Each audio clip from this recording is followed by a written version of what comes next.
This summer we had 4 interns at Chris 180 sites, and they are chaplain interns. What a chaplain's role is, briefly, is to meet a person in their point of need. So the spiritual element is the integrative point at which health happens. And so I got to go in and spend a couple of weeks trying to figure out what's going on here, what do we do, and how can I be a place, how can I be a person, how can I provide some of the needs, not only for the staff, but for the clients of the Empowerment Center. So I got to help with the Connect helpline. I also got to help the community healthcare workers. And the third was to work with therapists. One of the things I think that touched me the most was, in general, whether it was the staff or the clients, there's just a need for connection.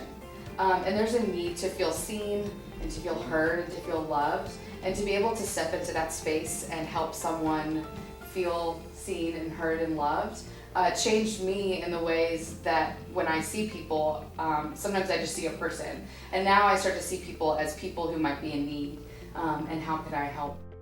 There was a lot of relationships that I got to build up that I'm gonna miss. I'm gonna take with me after this unit. At the drop-in center, we work with the young folks that are coming in off the streets, but also we had folks from Summit Trail coming over and getting to work with them. I had one young man that I built a pretty good relationship with over the course of my time there. A lot of times, we had folks come in and it'd be the first time I'd ever met them, and they just want to pour whatever it is out. And a lot of times it was frustration. It was, I took this COVID test and it's been 10 days and I still haven't gotten the results back. And, the shelter down the street's not going to let me in until I get the results back. I think that was powerful for me to be able to connect with people in a pain that I had never experienced before, and enter into that moment with them and be able to try and hold their pain for just a minute, or as long as they would let me. So many families without jobs, so many families without food, so many people out on the street, talking to people on the phone while they were trying to get housing assistance, and asking them so where are you staying right now? And they wouldn't say oh, I'm staying at this motel. They would say oh, I'm staying on this street, on this actual street. It was enriching for me to learn about things that never crossed my mind, or I gave a fleeting thought but then had the privilege to just forget about it. To be able to make what I feel are deep soul connections with people that are so unlike me, or seemingly unlike me, will be something that I will always carry with me.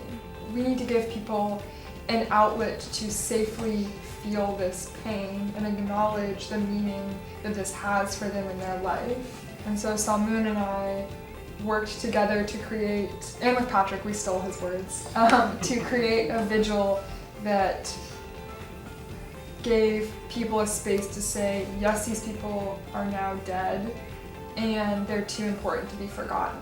It was a very meaningful experience to be able to remember the names of the people that they love. One of the best things that we've done here is we've laid the foundation for future chaplains. So a chaplain is something that is safe.